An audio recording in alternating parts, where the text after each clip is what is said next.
Getting distracted really easily. Like if you're doing one thing and if somebody asks you a question, you just completely forget what you were doing at the beginning. And number two, interrupting people when they tell stories. It's making sense to you, like how what's going on with you and what you're about to open your mouth and interrupt their story is contributing to their story, but they don't necessarily want to be interrupted. So, and I do that.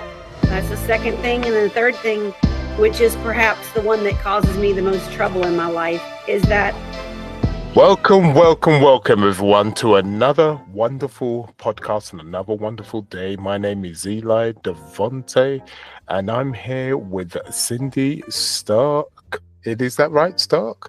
Yes, sir. Again, I must be getting better with my surnames.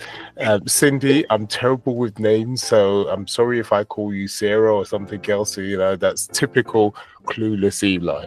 But anyway, enough of the scatty Eli.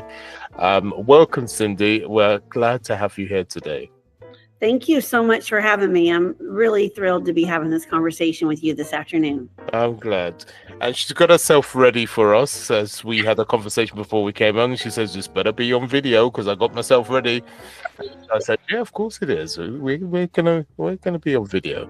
So what I'm going to do, Cindy, I'm going to ask you, what do you do to help people in your successful business for people to be successful themselves? And then we'll go with the flow from there.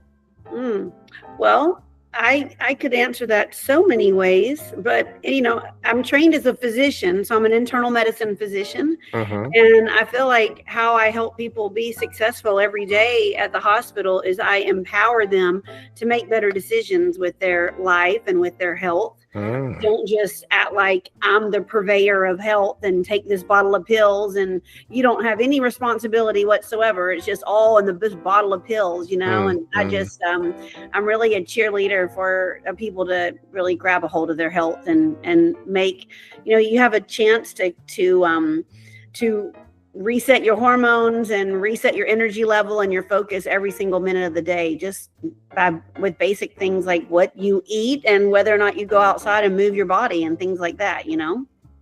Right. So you try to find out exactly what is wrong with them rather than just jump on to the pill thing, and you've tried to find out where the issue comes from and where it lies from its core.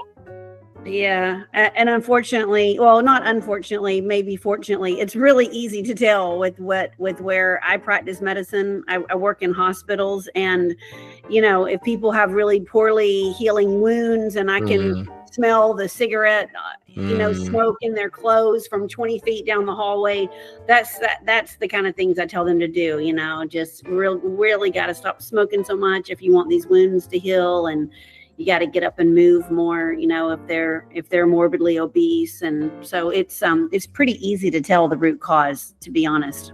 Okay, that's quite refreshing, because is it true to say some of your colleagues, or in general, they're not so proficient in trying to help to find out the core, but rather than just give medication out, you know, and off you go on your way? I mean, I've heard that a lot going on, rather than say, you know what you need to do is you need to change your diet, or you need to take weight off, and that should solve or, you know, just practical things that we can do before we even get to the medication side of things. Yeah, I really believe that people I was going to say in America, I only practice in America, but I'm sure it's all over the world.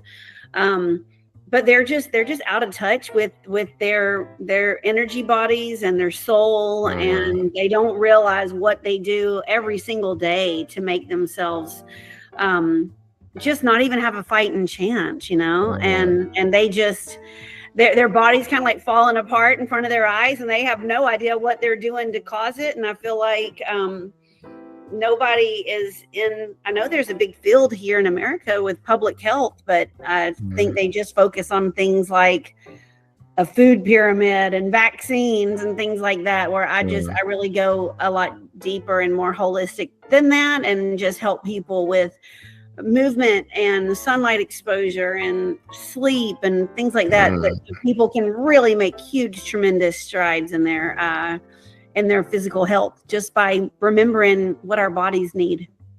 And it's quite difficult because, especially with media, things on TV, they're always pushing these things on you, and it's okay to have the fatty things, be indulgence, and then you forget because you get yourself into really bad routine, right? Yeah, I feel like from the minute that we're all born, nowadays people are just kind of shoving things in front of our faces to kind of entertain us, and we're just getting exposed to a lot of things that are detrimental to our health. And another thing I wanted to say, and I never even realized this till I was about 46 years old, so about 10 years ago, but there are so many things that we as doctors don't know, because I never realized that the medical schools are funded by the big pharmaceutical companies. So mostly what we learned as internal medicine, as any kind of doctors, medical school trains every MD. We're just how to fix things, like one disease equals one pill. And I never knew the reason we were trained like that is because the big pharmaceutical companies were what were funding our medical schools. So if you want to be a doctor worth her salt in these days, I feel like you need to do a lot of research on your own. It's the same thing in England, because I'm from London, from England myself, and it's the same issue here. I think it's an issue in the West. If you go into Europe, certain things, especially in the poorer countries, it's a bit different there. It's similar, but it is different because things are quite expensive from a medical point of view. They're still quite raw in understanding the body because they can't afford, right, these big expensive pills and treatments and etc. So there's still an understanding about the body and how the body heals itself. But in England, definitely, it's a big problem. They just want to give you the pill, when it's just as simple as, stop, taking so much fatty diet, and that's why A and B is happening to you. And it's as simple as that. It's about being disciplined into changing your diet or exercising or whatever the case may be. It's very sad, but you're totally right. The pharmaceutical companies, they do fund the doctors to a certain point of view. So you come out thinking it's A, B, and C, and it's not really. Well, one of the best examples, the best illustrations of this is every single infection that our kids have, they just will give you this antibiotic prescription. Well, I was in a terrible car accident. I got T-boned by a 17-year-old when my kids were 2 or maybe 3 and 1 year old. And I did something to my back. There was no bony problem, but no fracture, but I was having a lot of musculoskeletal pain. And I happened upon this chiropractor back then. So that was when I was probably 35 years old. And she she enlightened me and opened my mind up to how even when we eat a lot of sugar, our white blood cells lose their power by our immune system lose their efficacy by 40%. And so many kids are having infections just because they eat. We just eat our kids sugar like it's it's okay, and it's not okay. And so she would tell me, if your kids get sick, just take the sugar out of their diet, and then by the way, take it out all the time. So that's what I started doing. And my kids, they almost grew up their whole entire life, maybe for the first 14 years of their life, only being on antibiotics like 1 or 2 times, and other kids are on it like 7 times a year. You're totally right. I mean, I actually got on the diet because to me, sugar is a poison. It's not good for the body whatsoever. It's actually very detrimental. And I've got a 2.5-year-old at the moment. And we were, both me and my partner, we made sure that she stays off the sugar to a certain extent, because we do believe you should still have a bit of that sugar, because the poison is, and the body should know how to deal with that. So 20% of the time, we allow her to have sugar because it's good for the body to understand how to fight certain things. But 80% of the time, We make sure she doesn't. And the reason, and also the other reason why we approximately 20% of the time we allow her to have sugar, because we can't control everything she eats. She's going to go to parties. She's going to go to this, that, and the other. Right. And that's going to be the 20% of the time. And I'm cool with that, because you can't be perfect, right? You can't always have, you know, the perfect food and the perfect diet. Life isn't like that. But if we can just control 80% of the time, I'm happy. So we were very conscious of her not having the sugar in her diet. So we use natural things in her diet to be able to help with that. And I took myself off sugar, but I must admit, Cindy, I did have 2 cakes today, but don't tell my partner, she won't be happy. So I mean, I had a tiny slice of cherry pie yesterday. Oh, that's terrible, so, Cindy. You know, like, I mean, it was Thanksgiving. I didn't have any dessert for the entire Thanksgiving week, and I finally went back to work, and I saw this beautiful cherry pie, and I said, that looks good. Actually, I just ate a really small piece because it didn't taste that good. But yeah, if you make it worth it, then it's okay to have a little bit every now and then. Yeah, exactly. It's good to have a little bit of poison now and again. Yeah, totally. Yeah, that's how I see it. No, but it is. I couldn't help myself. It was something I had to eat, and now back onto the diet. It is what it is. Yeah. So what made you go down to this this path when you wanted to get down to the nitty-gritty? What exactly happens to the body? What the body really needs, rather than just the solution of taking a pill? Where did that come about? Yeah, so you mean like after I was a doctor, like what made me start to question all of my information? Exactly. Yeah. Well, I'll tell you, it was when I was 40 years old, I gave myself this gift, and I always like to buy myself a really nice gift for my birthdays. And so one year I had bought myself this awesome tent because I love to go deep woods camping with my kids, and then the next year I ran up upon this lady that was running this thing called a boot camp, an outdoor fitness class. And one thing led to another. We were working out 5:30 in the morning, Monday through Friday, and I got into the best shape of my life. And anyway, she introduced me to this idea of a triathlon. And it was like running and biking and swimming. Okay. And I realized really quickly that all these self-imposed limitations that I had for being like this 40-year-old doctor mom, I was just like shattering all these preconceived notions of all these limitations I had. And I was running, you know, I trained myself to run a marathon. I learned how to, long story short, I did an Ironman triathlon, which was a 17-hour endurance event, like over 2 miles swimming in the ocean, over 120 miles biking, and then over 26 miles of running. And that's when it made me realize I saw what was important for my recovery when I was doing those really long workouts. And it had nothing to do with medicine, and it was if you fuel your body the right way, it's able to do amazing, miraculous things. And that's what started me. I had a lot of time on the bike. I would do this 6-hour bike every Sunday morning, and I started listening to podcasts, and I started finding people that knew a lot of things that I didn't know, and I just became fascinated with really learning how the body worked. Even and especially the limitations on the human mind, how our psychology works. But that's where it started. Yeah, triathlon training at age 40. By that time I was like 44 when I started training for the triathlons. Yeah. So yeah, I learned a lot. My God. So you obviously went into just the body good, the mind being strong. And then you thought, okay, I think I need to do this for other people, because if it's doing some good for me, my conscience is telling me I need to do this for other people, because consciously, I can't do it no other way. Is that the case? You just thought enough was enough. I think I could apply this into other people's lives.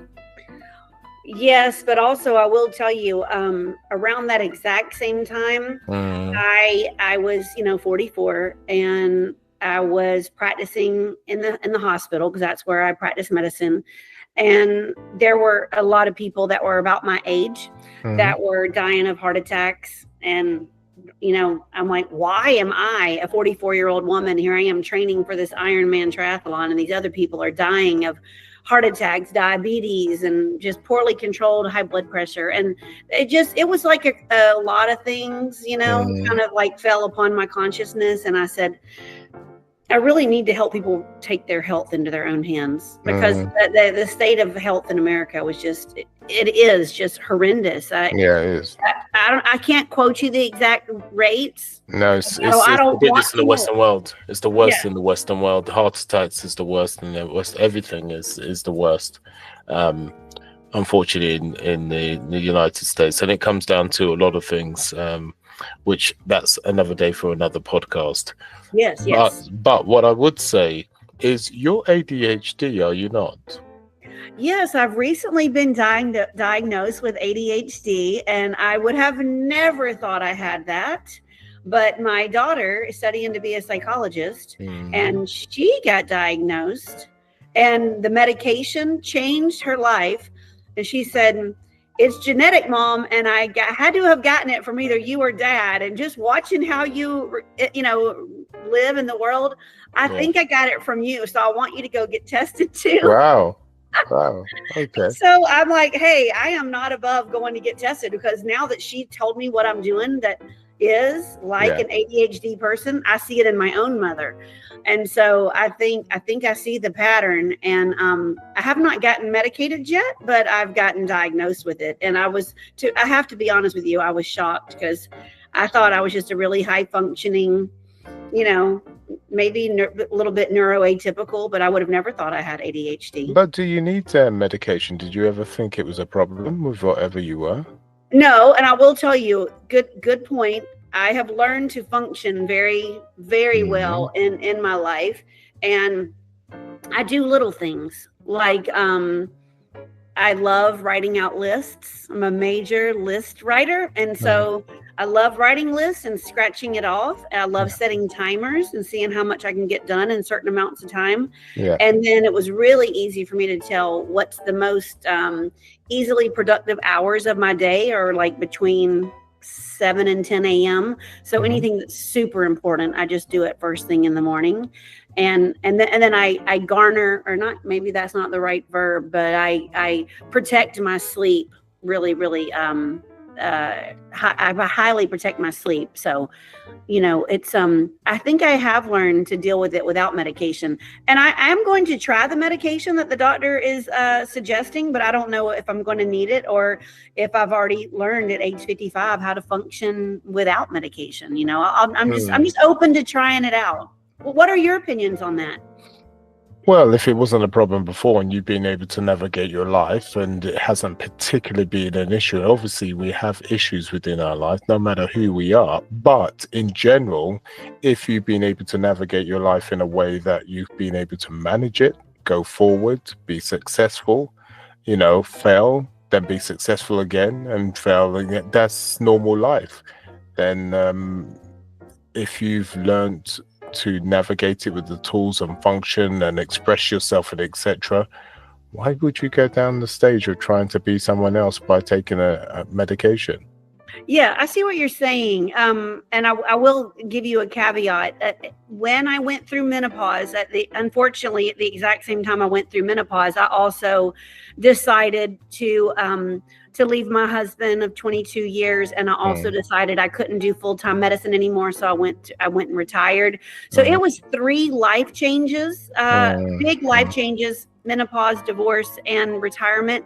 And I find right now, more so than ever, that it's exceedingly more and more difficult for me to focus and get some things done in the day. And so, but again, I had already tried natural ways of helping this little brain up here work her best.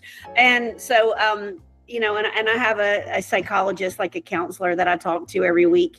And she also has ADHD. And she said, try these 3 natural supplements and see if they don't help you. And they did, and they are, and I've been taking it for about 2 or 3 months now. But it's a fish oil, and vitamin B12. Red krill? Which one? Red krill? I didn't do that one, no, but I could. This is just omega-3 fatty acids. Red krill is 100 times more powerful than that. Okay, let me write that down. Yeah, red krill you may want to look into. That's probably the cleanest and most potent that you can get. It's called red krill oil. Not only would that help you with brain function, but also that could help you with eyesight. That'd be great. Yeah.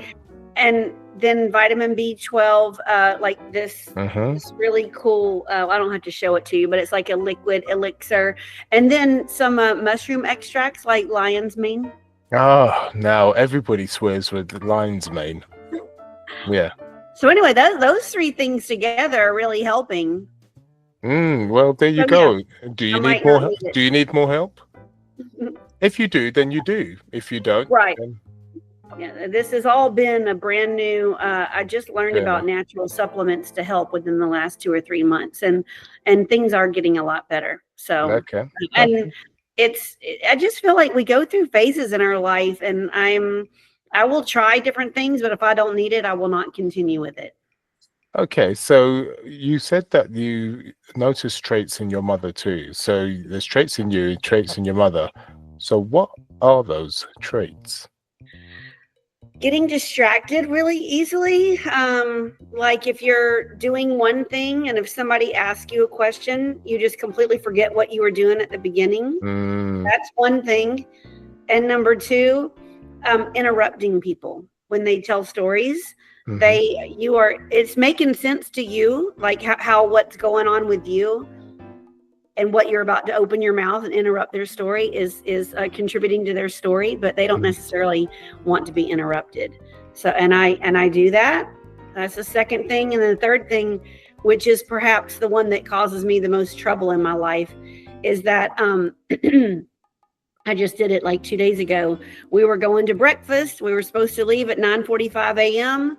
And at 9:43 a.m., 2 minutes before it was time to leave, and everybody was dressed and ready to go, showered, dressed, and just about to get in the car. I thought it would be a great idea to really quickly, in those 2 minutes we had to spare, vacuum the stairs or something, fill in the blank, do something. And so I'll just get this idea in my head, and really quickly I'll just go and start doing it. And then I made the family late breakfast. And that's typical of you.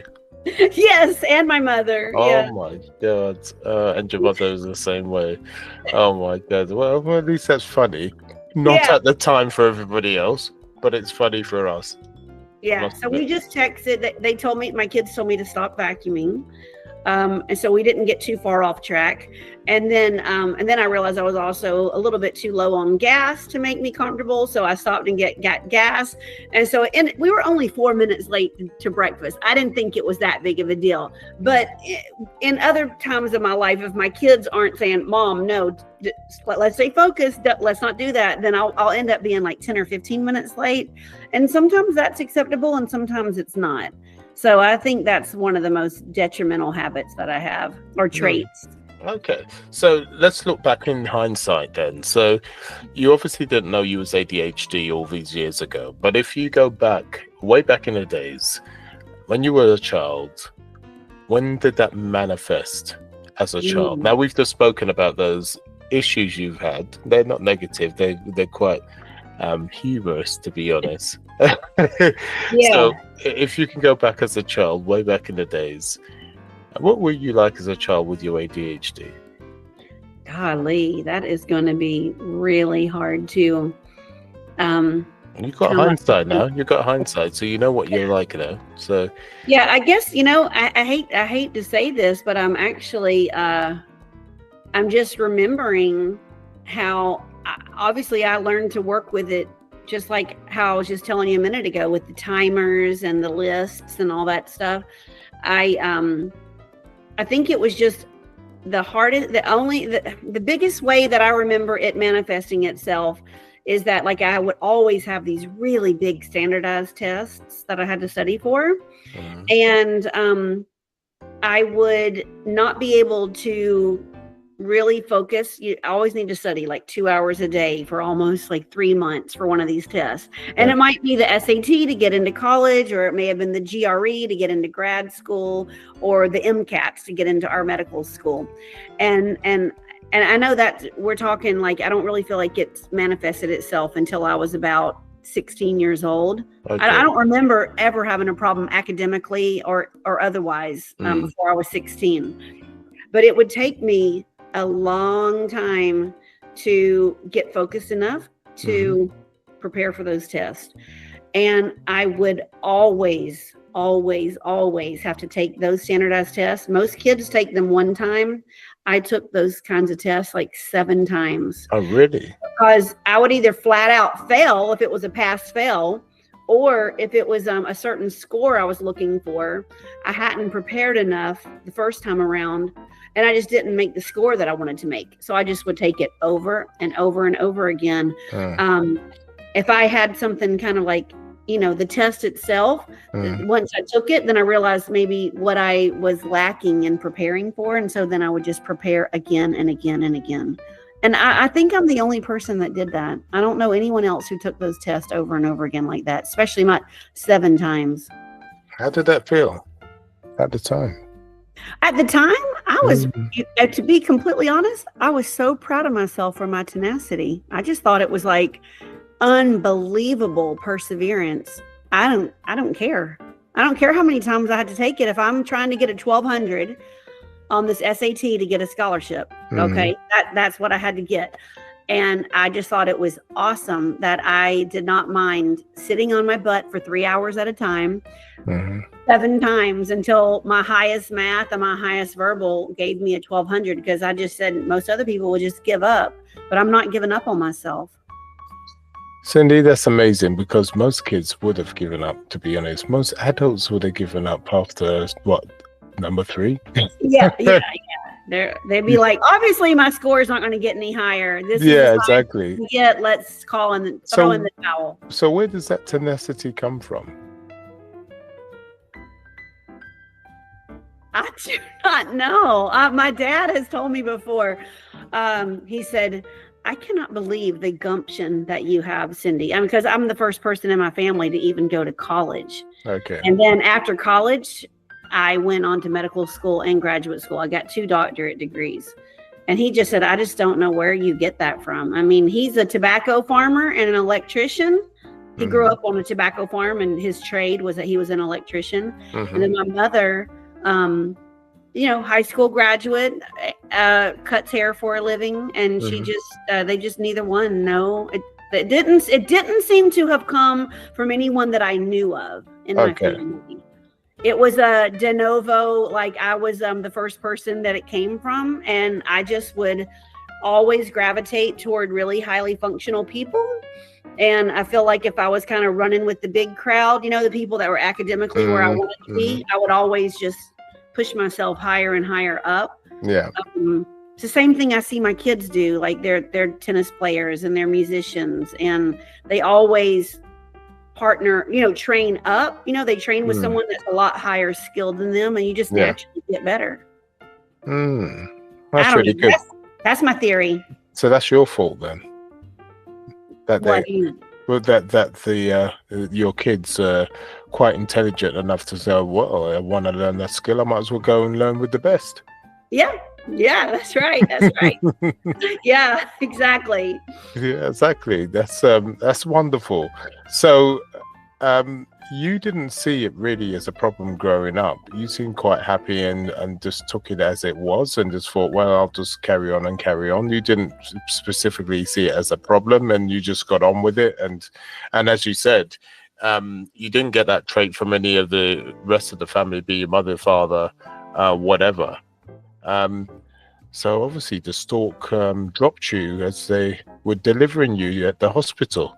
I will say though, you know what, now that I'm saying that, if this might be where I learned that tenacity from, is my father did, he was extremely poor growing up, was a farmhand, lost his mother when he was 2 years old. She died in childbirth.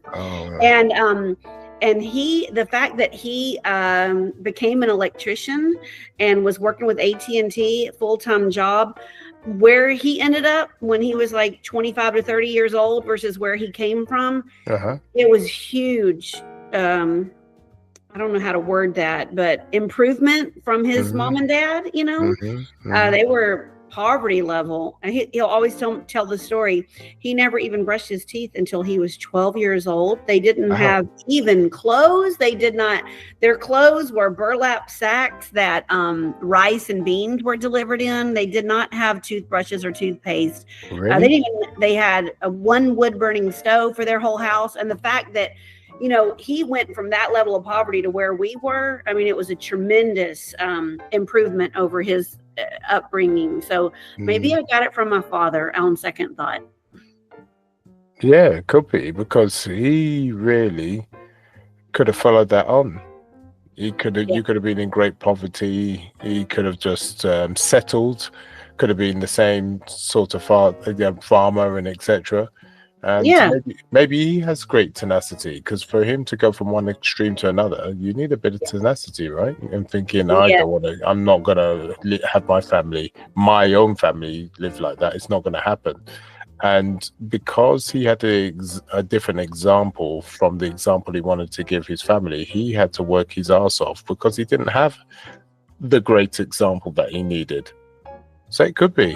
And you've just literally amplified that tenacity through you. So it's right. Yeah, does that make sense? Yeah, because he didn't do it through education. So like my way that I amplified it was through education, and but he still did it through just working hard. Yeah, just working hard, working hard. Exactly. And I will tell you, two of his sisters ended up just working in the sewing machine factories for like their whole life until they were in their 40s, right next to that tobacco farm where they grew up. And there were a ton of farm hands, you know, in his family. And some of the older boys, after the mom died, they actually took my dad and took him down to Georgia from Virginia, and had him raised from age 12 onward.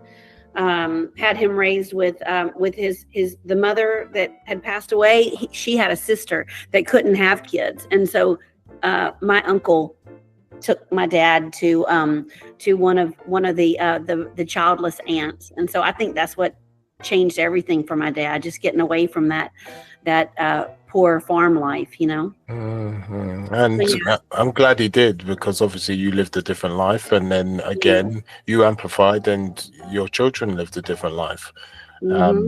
So that generational wealth has increased, to be honest. Right. Exactly. That's such a true statement. Thank you for helping me kind of to see how all of that fit together. That's amazing. And I never really thought about all of that in that particular lens before, that particular perspective. Well, it just goes to show, you know, whether you've got ADHD or anything else, or you're so-called, and I say so-called normal, we all have our trials and tribulations, and it's possible for us just to just get into those trenches, see there's an issue in our life. Who cares? We still carry on. And this is why you're here. You know, you're showing people, okay, I've got ADHD, but I'll just get on with it. You know, I have my problem still. You know, you're still in the trenches some days, right? Yes. You know? And, you know, I want to tell you, I remember in medical school, so we all had gotten our MDs. We were all doctors, and we had to go through this thing called the match. And we wanted, if you wanted to train to be a certain kind of surgeon, you had to go through 5 more years of education. I was internal medicine, so I had to go through 3 more years of education. And anyway, long story short, you would go and interview a bunch of different places, and you would match them in the order that you wanted to go. You know, I want to go to New York. I want to go to this program in Louisiana, whatever. And then they would match all of their applicants. And only if they matched you and you matched them would you make a match, and you can go to that residency. Okay. So there was this one guy that I went to school with, and he didn't match. and he wanted to be a urologist, I believe it was, some sort of surgeon. I really can't remember. But he did not let that failure define him, and he just he would find jobs for 1 year at a time, and he would go through the match again until he finally did what he wanted to do, and he got that training that he wanted to have. It was the same way with my triathlon. The first time I did an Ironman triathlon, I didn't finish. About 8 hours into the whole entire ordeal that day, they pulled me off the course because I wasn't biking quite fast enough to make it to the run. You had to finish before midnight, and I wasn't going to finish based on the predicted times that I was going. And so I just trained again, and I did it again, and I got the medal. I crossed the finish line. You don't have to do things the first time. Like you just said, we all have our trials and tribulations, and if you just take away this preconceived notion that everything has to be done your first go around, or that you have to be a perfectionist, and just humble yourself to have your own journey, it's amazing what you can accomplish, Yeah, and really, I mean, and life isn't built like that. It's more like you don't achieve the first time. And I've said this before, it says even when a child walks, doesn't walk straight away for the first time, it takes time.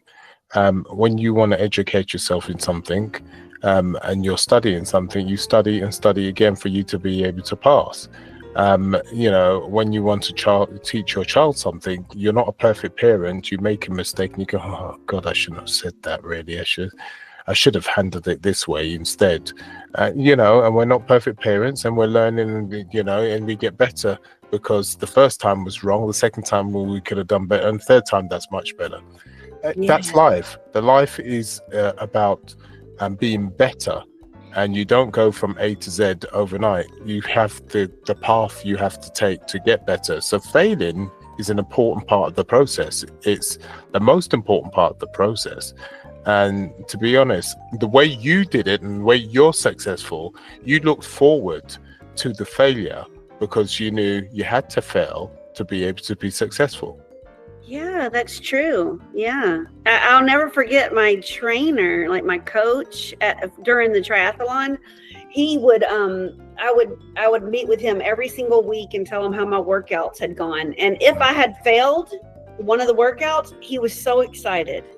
And I said, why are you so excited that I couldn't finish my bike, or that I threw up after my run or whatever? He said, well, we took you to the limit of where you were successful, and now we know what to work on.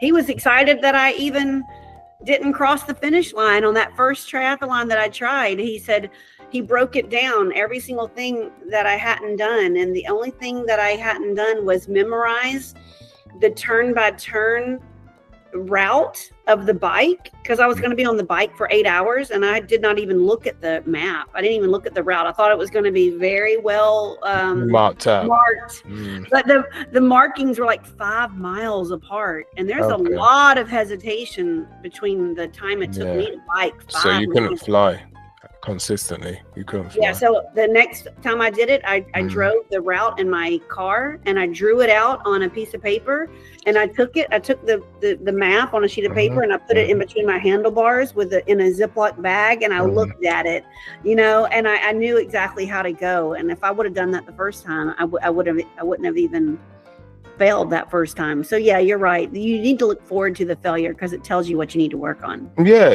And I think if you do look forward to it, then you're not going to get into so many down states, negativity. You feel bad about yourself. You feel this, because you expect that to happen.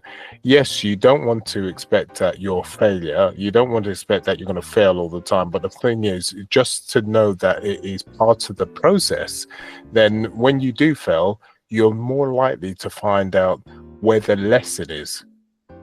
And then through the lesson, you're much closer to passing.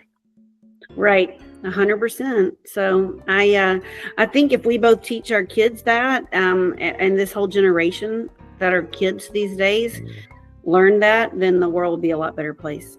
Yeah, I totally agree with you.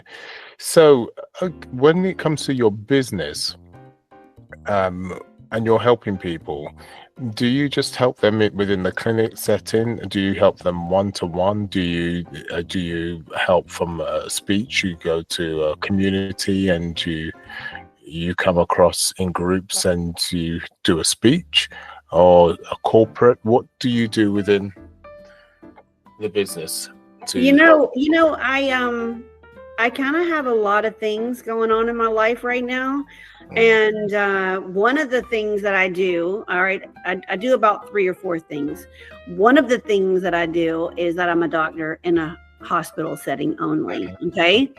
And then the other thing currently that I'm doing is I run an online course where I help doctors learn how to be financially secure in their retirement. So I help people. I have a 12-week course, and I help doctors learn how I did what I did a couple of years ago, which was retire and then end up making more money working 10 days a month than I was when I was working full time at 28 days a month.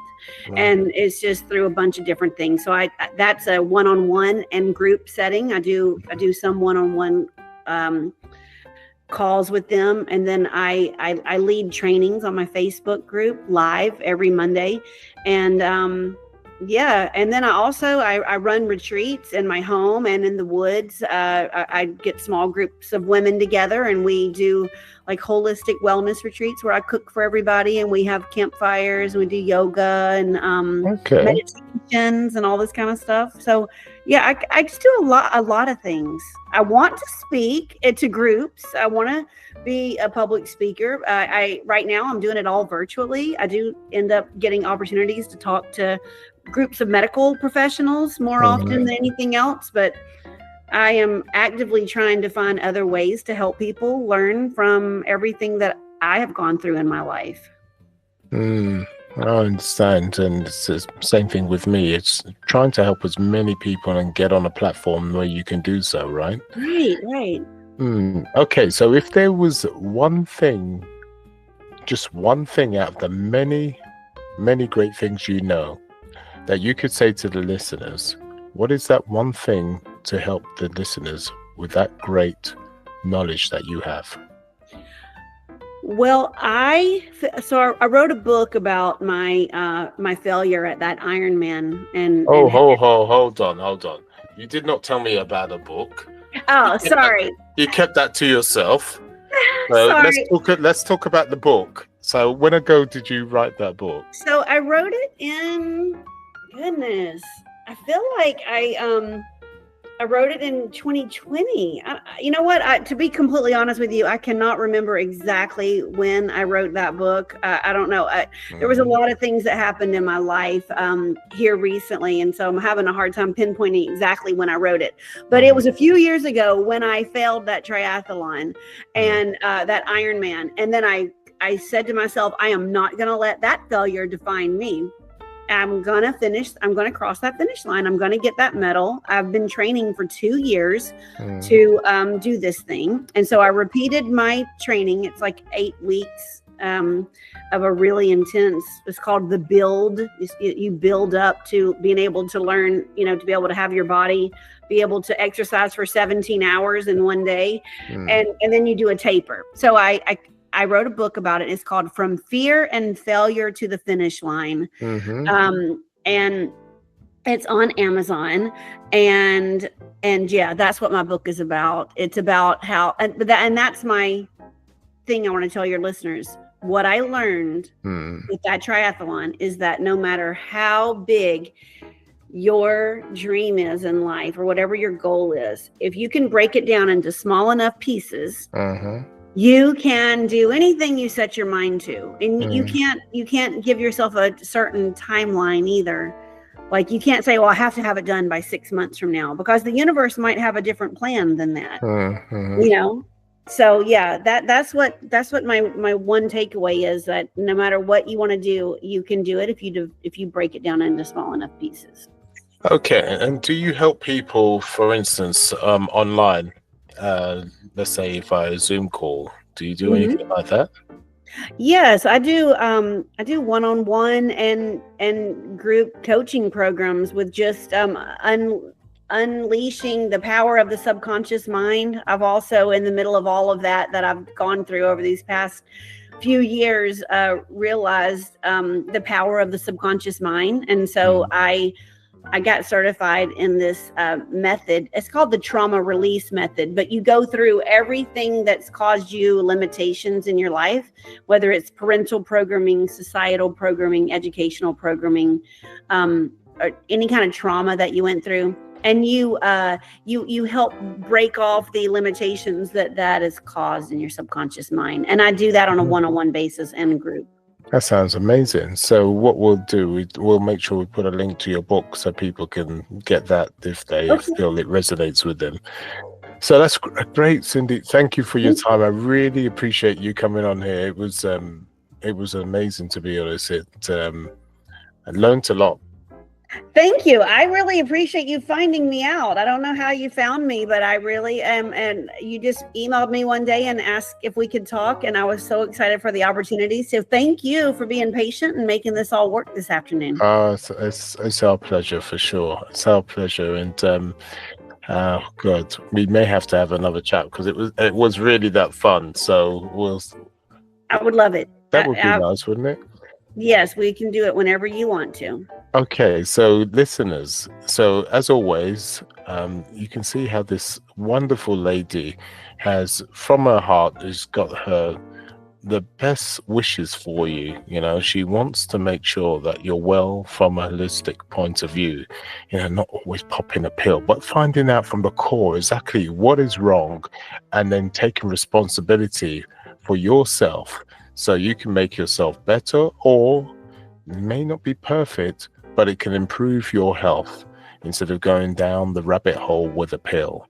But regardless, why not have that conversation? Because you don't know until you have that conversation. You've got nothing to lose but time itself.